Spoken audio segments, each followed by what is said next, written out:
Hai semuanya, perkenalkan nama saya Ketut Armandari dari kelas Q absen 10. Jadi di video kali ini saya akan melakukan wawancara dengan Bu Wayan. Jadi wawancara yang saya lakukan mengenai materi tentang konsep-konsep ilmu pendidikan yang diperlukan dalam kurikulum sekolah ini. Jadi, konsep-konsep ilmu pendidikan adalah mempelajari prinsip-prinsip yang telah berlaku, prinsip metode pembelajaran dan pengajaran, untuk merencanakan tujuan metode evaluasi. Lalu, konsep pendidikan pada dasarnya adalah upaya untuk membentuk manusia yang berkualitas dan bertanggung jawab sehingga melahirkan generasi yang tangguh. Perancangan kurikulum di satu sekolah, proses pembuatan rencana pembelajaran yang mencakup tujuan, isi, metode, dan evaluasi. Perencanaan harus didasarkan pada landasan yang kuat dan prinsip-prinsip tertentu agar dapat berfungsi dengan baik. Konsep-konsep ilmu pendidikan. 1. Prinsip-prinsip pengajaran dan pembelajaran. 2. Teori pengajaran dan pembelajaran. 3. Metode pengajaran dan pembelajaran. 4. Proses belajar mengajar. Baik, selamat pagi Bu. Perkenalkan, saya Ketut Armandari, mendapatkan tugas UTS dari dosen mata kuliah wawasan kependidikan mengenai konsep pendidikan yang diterapkan dalam perancangan dan pelaksanaan kurikulum di SD. Yang kita garis bawahi itu menggunakan kurikulum merdeka. Jadi apakah Ibu bersedia untuk saya wawancara? Baik, sebelumnya Ibu dengan Ibu siapa? Tiang Wayan. Ibu mengajar kelas berapa? Kelas 6. Kelas 6. Jadi saya mulai dengan pertanyaan pertama, bagaimana menerapkan konsep ilmu pendidikan dalam perancangan dan pelaksanaan kurikulum di kelas ini? Ya, terima kasih untuk pertanyaannya. Kalau saya sebagai guru di sini dalam menerapkan ilmu pendidikan, tentunya saya yang pertama pasti menyesuaikan dengan kurikulum yang berlaku, yaitu kurikulum pendidikan. Nah, tentunya juga saya sesuaikan dengan materi pelajaran, yang paling penting juga dengan karakter siswa. Itu saja. Terima kasih Bu. Saya lanjut pertanyaan kedua. Apa prinsip-prinsip pendidikan yang paling Ibu prioritaskan dalam menyusun kurikulum untuk kelas Ibu? Kalau prinsip yang saya terapkan di kelas, terlebih saya juga sebagai guru kelas 6, yang pertama saya sangat menekankan pada pendidikan karakter anak-anak. Sekarang saya kan guru kelas 6 yang rata-rata kelas 6 itu sedang masa pubertas, jadi emosinya sudah mulai labil, apalagi dengan sekarang ada dunia maya lewat HP, karena rata-rata murid saya itu sudah semua punya HP. Jadi itu termasuk kadang mengganggu fokus mereka belajar.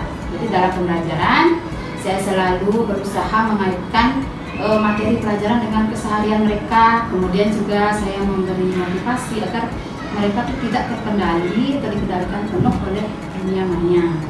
Kemudian yang kedua, prinsip yang saya terapkan itu adalah saya berusaha berkomunikasi atau menghargai setiap perkembangan siswa.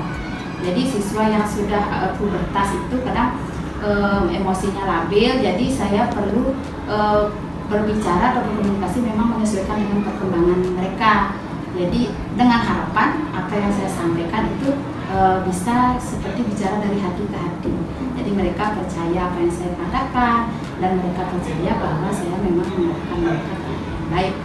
Nah, kemudian yang ketiga, tentunya saya sebagai guru berusaha memberikan teladan yang positif untuk anak-anak. Nah, itu kalau prinsip yang saya terapkan. Terima kasih Bu. Bagaimana cara Ibu menilai apakah kurikulum yang digunakan saat ini sudah sesuai dengan kebutuhan dan kondisi di sekolah? Kalau penerapan kurikulum saya lihat biasanya dari ini ya, sudah sesuai semua. Saya lihat tuh dari antusiasme siswa, kemudian dari kesiapan sekolah, dari sekolah juga fasilitas sudah lengkap. Setiap kelas kami di sini sudah ada LCD, proyektor, kemudian juga ada speaker, kondisi kelas juga sangat nyaman, ada AC. Antusiasme siswa juga sangat tinggi, terutama pada kalau ciri khas kurikulum merdeka itu kan ada proyek. Nah, jadi dari sana itu mereka antusias sekali untuk praktek. Mereka semangat dan dari kegiatan itu juga banyak dihasilkan hasil kreativitas yang luar biasa. Jadi menurut saya sudah sesuai. Terima kasih Bu. Bagaimana cara ibu menyesuaikan kurikulum dengan kebutuhan peserta didik yang beragam? Apakah ada konsep pendidikan tertentu yang bagi dalam Kalau siswa yang beragam, yang pertama biasanya saya pembimbingan secara individu. Yang jelas dengan karakter siswa yang berbeda, pembimbingan yang saya berikan juga berbeda. Biasanya kalau pembimbingan yang lebih artinya saya berikan kepada anak yang agak kurang. Jadi waktu lebih, kemudian lebih bertekankan sedikit. Kemudian yang kedua juga sering saya juga pakai tutor sebaya. Jadi tutor sebaya itu mereka dibimbing oleh teman mereka sendiri. Saya mengerjakan soal, kalau ada siswa yang biasanya yang agak tinggi, agak mampu, itu kan lebih dulu mengerjakan. Jadi siswa yang sudah mampu mengerjakan itu bisa membantu temannya, mengajari temannya untuk yang belum. Bukan memberi jawaban, tapi artinya membantu. Ya tetap saya pantau juga. Jadi lebih cepat pembimbingannya dibandingkan dengan individu. Kemudian juga kadang-kadang saya sering juga pakai belajar kelompok. Jadi dalam belajar kelompok dengan karakter siswa yang beragam, mereka saling bertukar pikiran, saling diskusi, dan juga bisa dilakukan tutor sebaya dalam kelompok tersebut. Itu yang biasa saya pakai di kelas. Oke, terima kasih Ibu, jawabannya sangat bagus. Lanjut pertanyaan yang kelima, menurut Ibu pribadi, sejauh mana konsep pendidikan yang diterapkan sudah mampu meningkatkan pola ini, dan apa indikator utama yang Anda gunakan untuk menilai hal tersebut, apalagi dengan melihat perkembangan zaman? Nah, kalau penerapan kurikulum di SD ini menurut saya sudah sangat sesuai dan sangat bagus ya, karena saya lihat yang pertama dari antusiasme siswa. Nah, di sini dari sejak diterapkan kurikulum Merdeka, jadi banyak kreativitas siswa muncul, seperti mereka banyak belajar tentang keterampilan hidup yang nanti akan mereka memang temui di masyarakat. Nah, contohnya tentang cara bercocok tanam. Jadi ada kegiatan bercocok tanam dari lewat kegiatan, kemudian ada yang menanam tanaman obat, bahkan ada yang praktek buat jamu. Dan ada juga banyak menghasilkan kreativitas yang punya nilai jual. Nah, kemudian ada sampai mereka menjual sendiri hasil kreativitas mereka. Jadi mereka belajar berwirausaha. Nah, itu keunggulan yang saya lihat dengan diterapkannya kurikulum Merdeka. Bahkan juga tahun ini mereka berkegiatan menerapkan atau melestarikan budaya. Karena tahun ini sekolah kami mengambil tema kearifan lokal. Jadi di sana mereka belajar tari Nusantara dari daerah, permainan tradisional. Nah, jadi itu sangat bagus untuk dan sangat sesuai kurikulum Merdeka di sekolah. Selanjutnya, apakah selama Ibu mengajar di sekolah ini ada kendala yang Ibu hadapi dari transisi atau perubahan kurikulum sebelumnya, yaitu dengan kurikulum 13 menjadi kurikulum Merdeka? Apakah Ibu mempunyai solusi dalam menghadapi perubahan kurikulum? Kalau kendala tidak ada ya sebenarnya. Jadi kami dari K13 ke kurikulum Merdeka tidak ada kendala sama sekali, karena sekolah ini juga fasilitas sangat mendukung. Dari yang pertama buku sudah tersedia secara lengkap, kemudian juga alat bantu LCD, proyektor, wifi.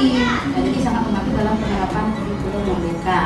Dan kelas yang nyaman dengan adanya AC dan ditambah dengan antusiasme siswa itu sudah sangat tinggi, jadi tidak ada kendala. Dari guru juga sudah ada pendidikan, pelatihan untuk penerapan kurikulum. Tidak ada kendala.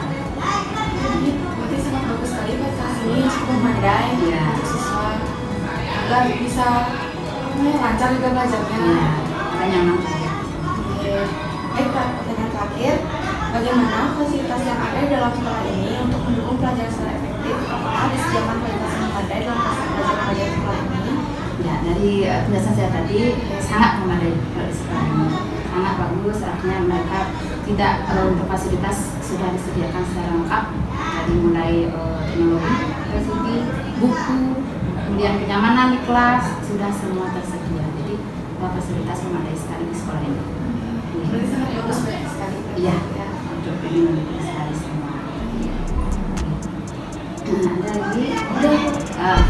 Terima kasih Bu. Ya, sama-sama. Kesimpulan, konsep pendidikan kurikulum merdeka disesuaikan dengan materi pelajaran paling penting dengan karakter siswa. Prinsip yang diterapkan di kelas yaitu pendidikan karakter. Ibu Wayan berusaha mengaitkan pelajaran dengan keseharian mereka dan memberikan motivasi agar tidak dikendalikan sepenuhnya oleh dunia maya. Prinsip kedua, Ibu Wayan berusaha berkomunikasi atau menghargai setiap perkembangan siswa yang sedang pubertas. Kadang emosinya tidak stabil, maka diperlukan untuk bicara dari hati ke hati. Prinsip ketiga, berusaha memberikan konsep pendidikan teladan yang positif. Cara menyesuaikan kurikulum dengan kebutuhan peserta didik yang beragam. 1. Bu Wayan memberikan pembimbingan anak yang agak kurang, pembimbingan yang berbeda, pembimbingan yang lebih-lebih. 2. Tutor sebaya, mereka dibimbing oleh teman mereka sendiri, membantu mengerjakan soal, bukan menjawab soal. 3. Belajar kelompok, saling bertukar pikiran. Penerapan kurikulum di SD 1 Seminya ini sudah sesuai dan sudah bagus karena bisa dilihat dari antusiasme siswa. Dengan adanya kurikulum merdeka, siswa menjadi sangat kreatif, apalagi dengan adanya proyek atau P5. Mereka belajar keterampilan hidup. Contohnya tentang cara bercocok tanam, ada yang menanam tanaman obat, bahkan ada yang membuat jamu. Banyak siswa yang menghasilkan kreativitas yang mempunyai nilai jual. Mereka belajar berwirausaha. Tahun ini, sekolah SD 1 Seminya mengambil tema kearifan lokal, belajar saya daerah, dan permainan tradisional. Kendala yang dihadapi di SD 1 Seminya tidak ada, karena di sekolah ini mempunyai fasilitas yang mendukung. Yang pertama, buku cara lengkap, LCD, proyektor, di kelas ada AC, jadi sangat membantu dalam penerapan kurikulum merdeka, ditambah dengan antusiasme siswa dan apresiasi siswa. Dan guru juga sudah ada pelatihan penerapan kurikulum. Fasilitas di SD 1 Seminya sudah sangat bagus dan pastinya fasilitas sangat memandai dalam proses belajar mengajar di sekolah ini.